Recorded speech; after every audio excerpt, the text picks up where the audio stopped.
سر question یہ کہ ہمارا ملک اسلامی جمہوری پاکستان اور جس طرح آئین انڈیا کے قادیانی راج ہے سر اس کو کیوں تبلیغ کی چھوڑنے پر باقاعدہ پابندی کیوں نہیں لگا جاتی ہے؟ بزرگوں کا سوال جو میں سمجھا ہوں وہ یہ ہے کہ پاکستان جب اسلامی جمہوریہ پاکستان ہے اور ان کو آئین میں کافر قرار دیا گیا تو ان پر مکمل پابندی کیوں نہیں لگائی جاتی؟ ایسے ہی اس کی وجہ یہ ہے کہ پاکستان جمہوری ملک تو ضرور ہے لیکن اس کی آزادی کا اتنا تصور رکھنا کہ یہ عالمی معاہدوں سے آزاد ہے یہ میرا خیال درست نہیں ہوگا۔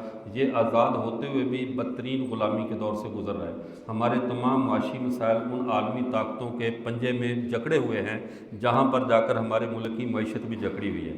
ہمیں IMF کے قرضے اس بنیاد پر ملتے ہیں، ہمارے ملک کا مسائل اس بنیاد پہ چلتے ہیں کہ تم قادیانیوں کو کیا رعایت دو گے۔ ہمارا ہر وزیر اعظم بننے سے پہلے اس کو قادیانیوں کے بارے میں کچھ نہ کچھ خفیہ اندرخانے ان سے معاہدے کرنا پڑتے ہیں۔